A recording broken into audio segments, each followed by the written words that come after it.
You're listening to the Creatively Enhanced Podcast, the show where creativity meets purpose.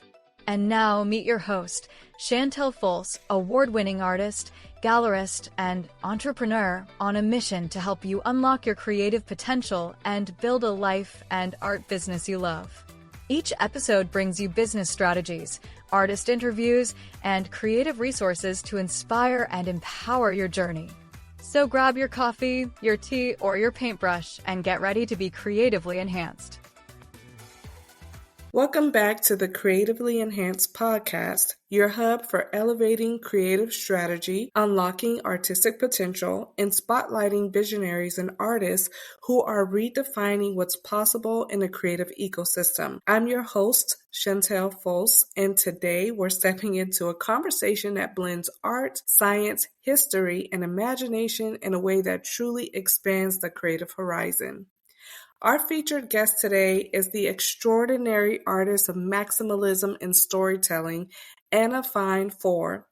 Anna decided to become an artist at the age of 12 during a summer that was spent in Paris, visiting every museum and gallery she could. As a fibers and crafts major at the Philadelphia College of Art, she developed a fascination with the relationship between maps and the landscapes they represent, sparking a lifelong interest in depicting typography and terrain through collage. Anna now lives in Baltimore and has 2 adult sons. Her work has been exhibited at the Indianapolis Museum of Art, the National Institutes of Health, and the Israeli Embassy, and is in the permanent collection of the Haifa Museum of Art and the Beersheba Biblical Museum and many other prestigious venues. She was awarded a prize for the encouragement of young artists for work exhibited in the Artist House in Jerusalem, and received a Maryland State Arts Council grant for individual artists in 2008, 2016, and 2021. Anna's global perspective and innovative approach make her a standout voice in the contemporary collage sector. Let's jump into her creative process and interview and get the story behind her work and the strategic insights that she has gathered over decades in the arts. Anna, congratulations on being named Best in Show for your Maximalist online exhibition. Tell us how it all began and what has shaped your creative vision over the years. Okay, well, first of all, thank you for the recognition, and I really appreciate this opportunity to talk about my work and be able to save the file to share it for a while. It shows a lot about your investment in supporting artists. So your question is a big question. I can talk a little bit about how I started to make collage. I don't necessarily consider myself always working in a maximalist way. So I'll address that sort of very briefly, because one thing I realized a while ago, like around 2018, I was making a series about tulip mania, and because it was a 12-part series, I didn't have to sort of group or layer or bundle, whatever word like that. I didn't have to include a whole lot of different ideas about the same topic in the same composition, because I knew I had 12 different pieces of paper to put the ideas on. So I think maybe the work might be more maximalist, where I'm trying to layer several ideas into one composition. So that kind of takes care of the maximalism for now, unless other questions about that come up. But just really briefly, I'll talk about how I started to make collage. I was a fiber student at University of the Arts in the late 70s when minimalism reigned supreme. And we always took painting and drawing classes. It's part of a strong Bauhaus tradition. And my last semester in art school, I was taking an abstract painting class that my friends in the painting department highly recommended the teacher. And she started the semester by asking us to make like collage of just different colors of paper, I guess she thought it would be a way to sort of briefly play with composition before committing to oil paint on canvas. And with that prompt, I started cutting up maps. And I realized very early on that this was a really strong concept. And one day the instructor asked me if I was going to ever start painting, and I said no. And that was fine with her because she could tell that I really had strong ideas working in this material that is collage with maps. And very quickly, I'll add that the thing that still very much interests me in this approach is there can be information on the piece of paper that I'm using as the collage material. And so that sort of takes care of the concept of the composition. And that gives me the freedom to be as decorative as I want and deal with all the aesthetic concerns, because the concept is already embedded on the collage material that I'm using. So that's what really satisfies me in my approach to my artwork. Wow, thank you so much for sharing that. And even in your submissions, guys, if you're listening, you have to go check out her work on our website. It will remain under the featured artists section of the website. I would love to hear more about the inspiration of using collages with maps, because even in your work, the maximalist part of it is that you're so intricate in detail in the composition. Like you said, the colors used are vibrant. It tells a story, even in pattern and design. So tell us more, what inspired you with using maps as your art language, I should say.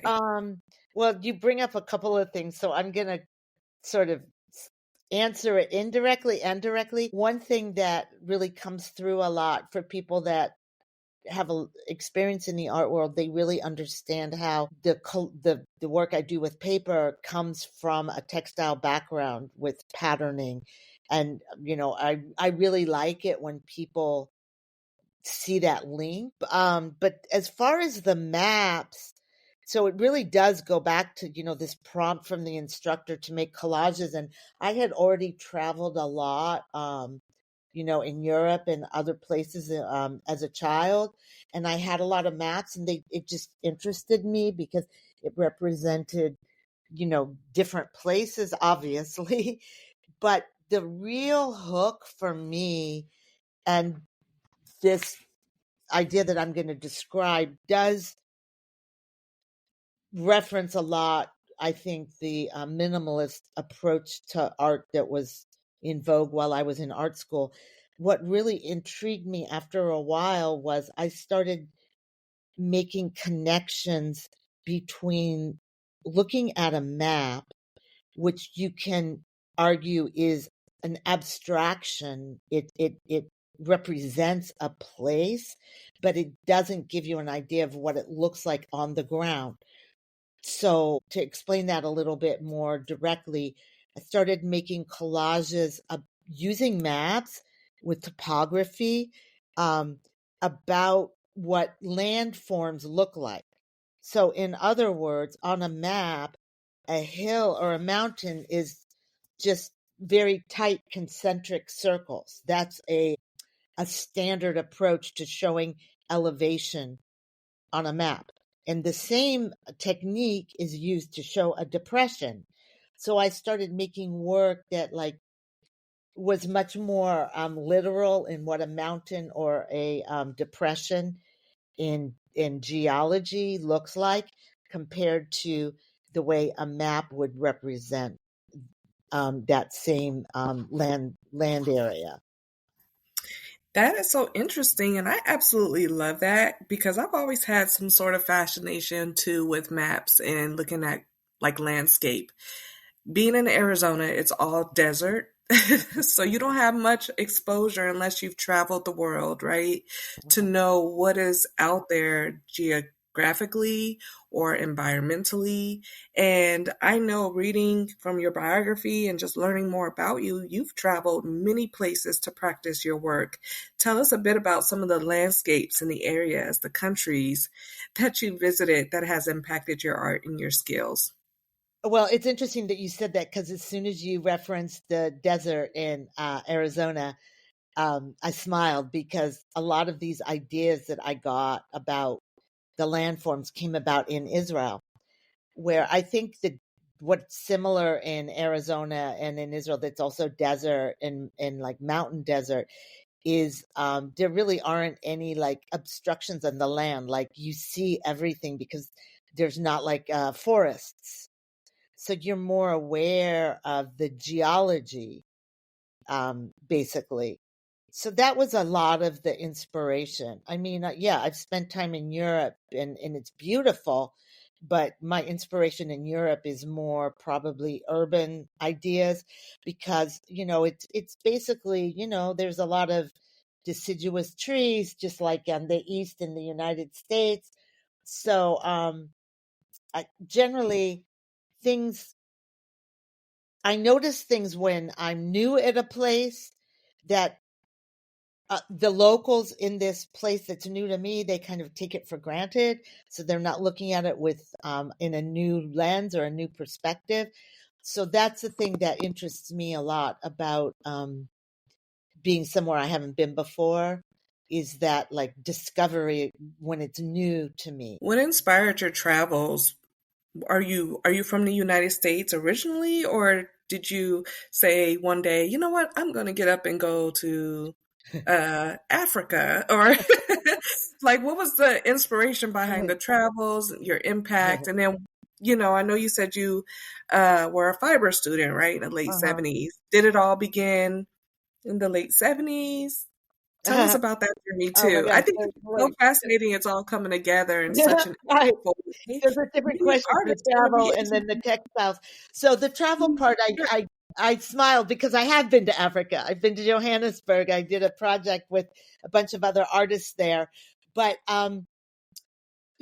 like when I was young, I was born in Boulder, so in the mountains, and lived in Montana. Saw bison on the open range as a preschooler. But then I grew up in Indianapolis. But when I was 12, we lived in France for a while. And so that sort of started me being very comfortable living in other places. And that was really what started when I decided I was going to be a visual artist.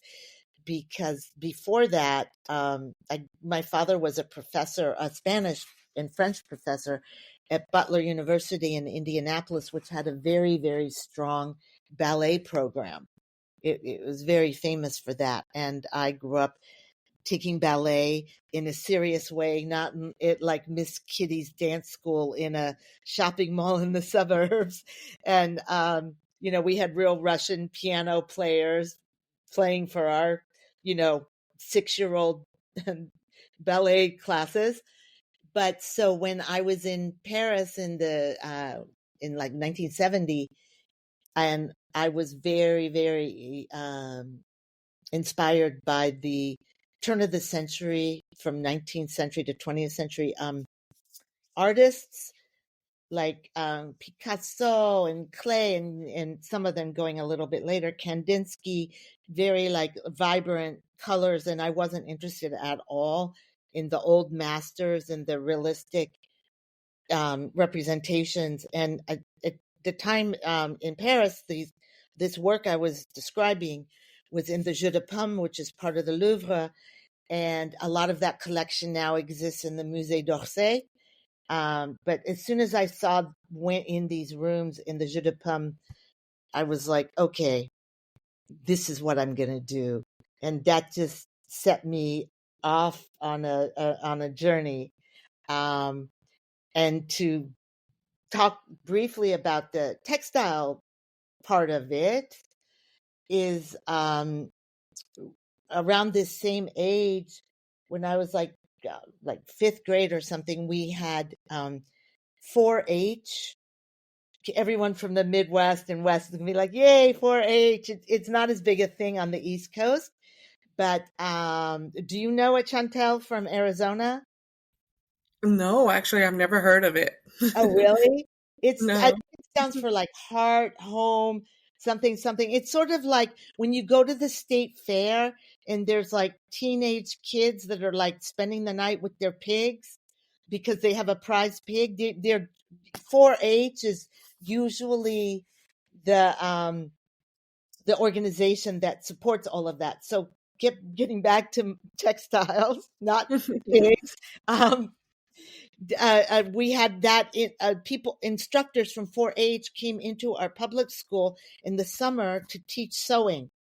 So I learned all these sewing techniques. It's very young. It wasn't from my mother. It wasn't from my family. And we made I made a dress. We learned how to cut with patterns and use a sewing machine. Like really serious instruction, even younger than when they started it in home ec in like 7th and 8th grade. In fact, like it does tie together the trip to Paris because in the summer when my family was going to Paris, we were making a dress, and I told the instructor that I had to skip ahead to learn how to set in the sleeves, which everyone who's listening who sews knows that that's like a special technique. And I told the teacher I had to finish my dress quickly because I was going to wear it when we flew to Paris. And the teacher didn't believe me because not a lot of kids from Indiana were flying to Paris in those days. And she actually called my mother to make sure that what I was telling the teacher was true, which is, I just love that story. But I always think about it when I'm traveling, especially internationally. I make sure to be like dressed nicely. Like I frown upon women who like are so lazy that they wear pajamas on the plane. I'm like, nah, that's not the way to go through an Yeah. international airport. So Yeah. this all ties together, like fashion, French, art, all of these things. Wow. I want to say, Anna, you're definitely destined for greatness, even in your career of today, because wow. I agree with your teacher. I think if I was your teacher back then too, I might be making some phone calls to go, is this true? Because no, you don't hear as a common avenue of travel from a young child, and one Mm, that's already inspired mhm, into who you are today and becoming into your calling. Um, but the thing I hear in it all is you went against the odds and you challenged the norms of art. mhm, And so to fast forward to today in your professional, career, tell us about the wins. What is mhm. one art piece that you sold or that big business idea you released for your creativity and it made you thousands of dollars? Like, Well, share a great experience that you believe could motivate someone else or like a uh-huh. testimony. Hmm. Okay, I appreciate that. But one thing I do want to circle back before I answer that, when you said about me, like hearing this voice of a child being inspired Sure. and all that. When I tell people this story about, my age, when this happened, a lot of people say that is a really, really, really crucial age for people to just kind of like your awareness is so open and what people are like exposing you to is really, really sinking in, and I think about the way my parents are intellectuals. They're both, professors. As I talked about my father being a professor, my mother taught Latin and Greek and French in high school. Um, and I always think about, because they would take me to art museums a lot. And I think, they exposed me, but did they think like, oh my gosh, she's actually going to end up doing this thing that we're exposing her to? Which really interests me a lot when I think about that. But the other thing that you were asking about, a big win. Okay, so this is a good story. A while ago, like in probably 2017 or so, I was given an opportunity to have artwork displayed at the clinical center at NIH, National Institute of Health. As some of you may be aware, the NIH is headquartered in Bethesda, which is just part of DC. And I was living in Annapolis at the time, which is like around 45-minute drive away from Bethesda. And now I'm in Baltimore. It's still about 45 minutes away. So I was given this opportunity. They have a curator who picks artists that, she wants to invite to show work. And it's very specific, like the size of the work and how many pieces there can be. It fits in very specific space in this one place on the NIH campus. And I decided that my work was going to be scientifically inspired, because to me that's a conceptual connection. And this choosing me wasn't based on work that already existed. It could be that I was going to make all new work.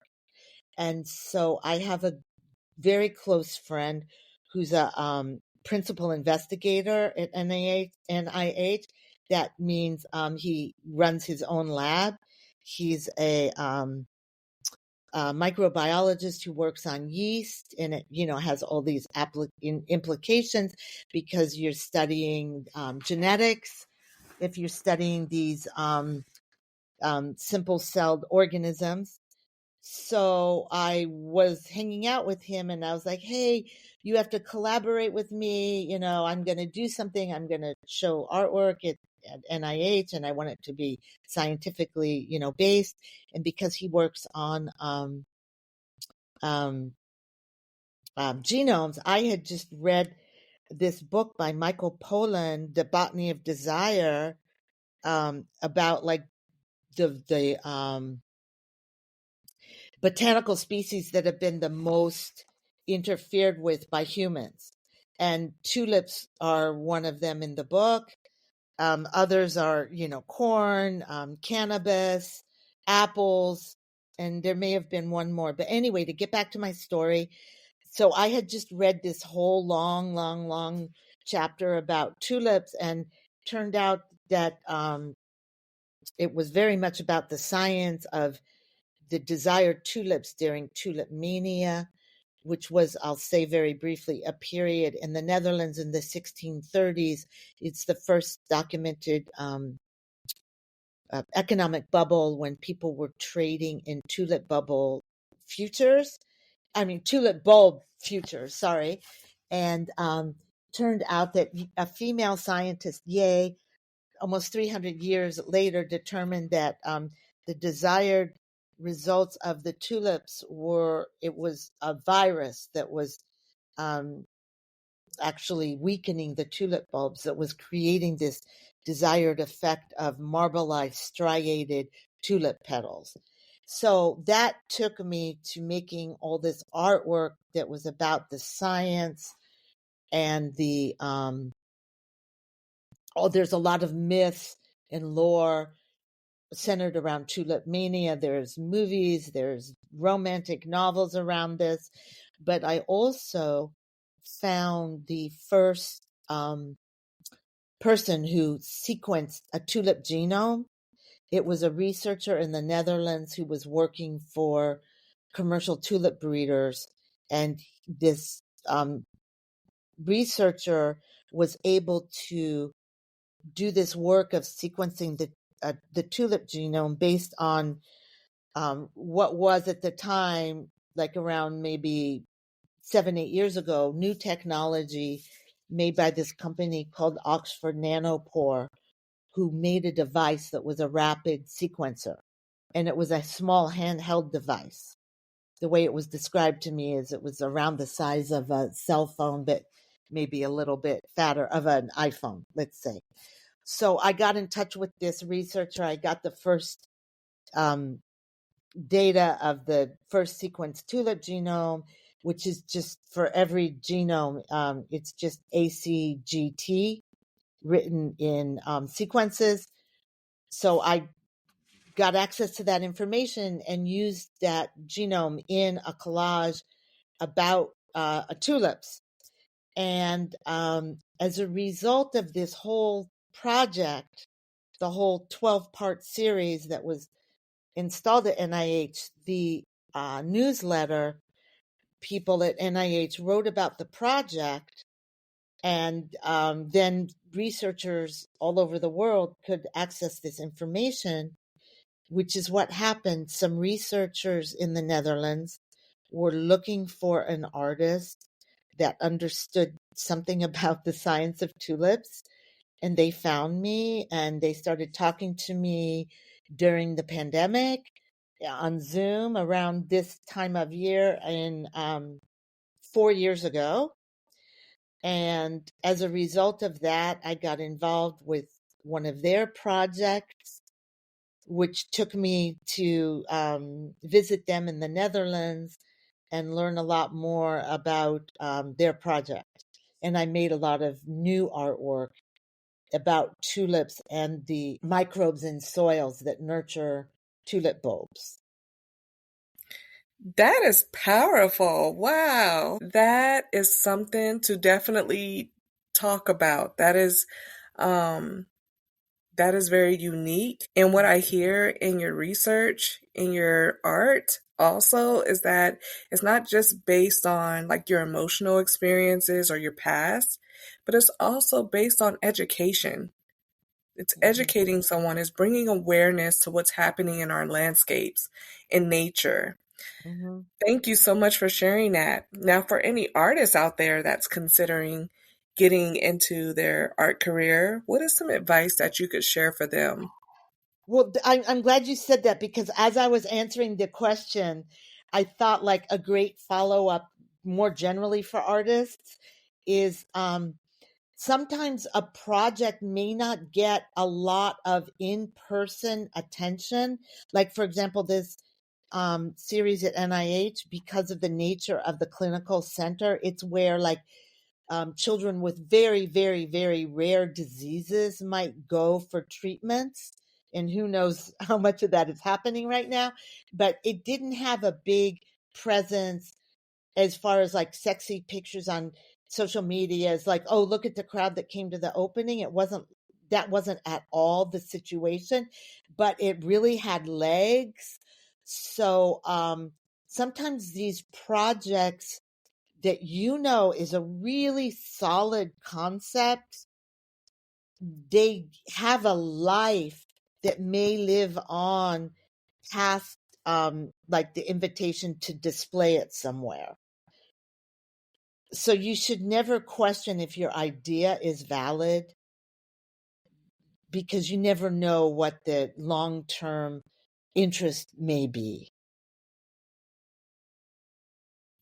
Thank you for sharing that. We are coming to a close in our interview, and thank you for sharing all of your experiences. It's such an honor to hear about your journey from a young child to today. Can you share with our audience how to connect with you and any upcoming projects that you also want to announce? Oh, thank you. Yeah, that's sweet. So you can find me on Instagram at A Fine Artista. That's artist with an E on the end, because of course it's the French spelling. And my website, Anna Fine Art, or you can just Google my name and find my website.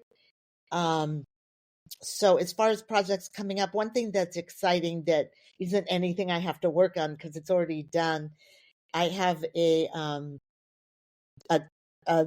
sort of like a token of my work is going to be sent on a launch to the moon, and the digital version of these works is going to be displayed at Art Basel Miami. The project is called Bit Basel.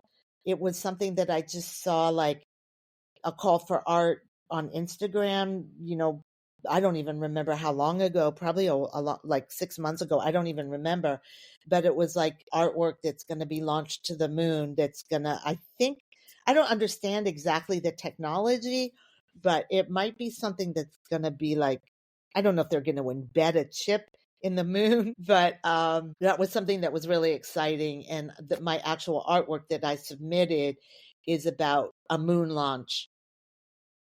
So, this is like, there's a link on my website to the project and to the artwork that's going to be launched.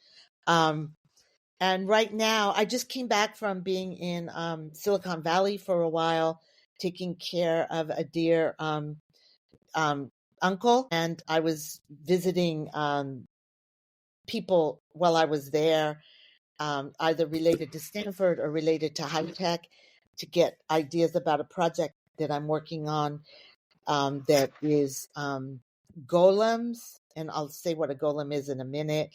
A golem that is generated through artificial intelligence. And a golem is something that is in Jewish mythology, that is a creature that was made out of dirt. And the most famous one was made by a rabbi in Prague in the 17th century.